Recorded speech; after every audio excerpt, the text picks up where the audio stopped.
5ই আগস্টের পরে আপনারা প্রকাশ্যে অনেক বড় বড় ইভেন্ট করেছেন, তাও আপনি গুপ্ত ট্যাগ দিতে থাকবেন, কেন দিবেন সেই জায়গাটা বলছি। আপনি আগে পরিবেশ পরিষদের নাম করে বিভিন্ন বংশঙ্গল শিবিরকে কন্ট্রোল করছেন, আপনার মতামত উৎপাদনের ওয়ে আউট ছিল, আপনার ছাত্র ইউনিয়নের বা বিভিন্ন বাম সংগঠনের নেতৃবৃন্দ বিভিন্ন জায়গায় ছিল, সবগুলো মেকানিজম করে সিন্ডিকেটেডলি কন্ট্রোল করছেন। আওয়ামী লীগের কাজে লাগাইয়া শিবিরকে স্পেস দেন নাই। এখন যখন সে স্পেস সে কন্ট্রোল করার জায়গাটা পাচ্ছেন না, এখন তাকে ট্যাগ দিতে হবে। এগুলো হচ্ছে ট্যাগিং এবং ফ্রেমিং এর রাজনীতি। আমরা এটা নিয়ে বিচলিত না। আপনি বলতে চাচ্ছেন যে আপনাদের রাজনীতি প্রকাশ্য, এখানে কোনো গুপ্ত কিছু নাই? গুপ্ত হওয়ার তো প্রশ্নই আসে না, রাজনীতি তো গোপনে করার জিনিস।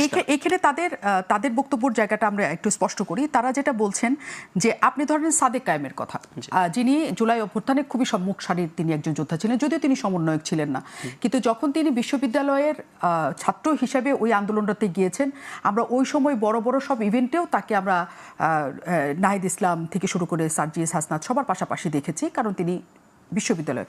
কিন্তু এর পরেই সেপ্টেম্বর নাগাদ তিনি নিজেই প্রকাশ্যে বললেন যে তিনি হচ্ছেন ঢাকা বিশ্ববিদ্যালয়ের সভাপতি। Interesting point. সাদিক কায়েম যখন সামনে আসলো, কখন সামনে আসলো যখন আপনি বিশ্ববিদ্যালয়ের সকল সংগঠনগুলোর মিটিং এ আপনি তাকে স্পেস দিচ্ছেন না, তখন সাদিক কায়েম সামনে আসলো।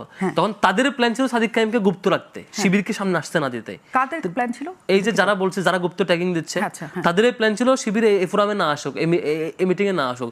সাদিক কায়েম সেই ষড়যন্ত্রকে ব্রেক করে সামনে এসে অ্যানাউন্স করছে যে আমি ছাত্র শিবির সভাপতি। সেদিনে বিশ্ববিদ্যালয় সংগঠনগুলোর প্রোগ্রাম ছিল, সেখানে শিবিরকে না আনার ব্যাপারে, শিবিরকে স্পেস না দেওয়ার ব্যাপারে বাকিরা বিভিন্ন ষড়যন্ত্র আঁকছিল আর কি।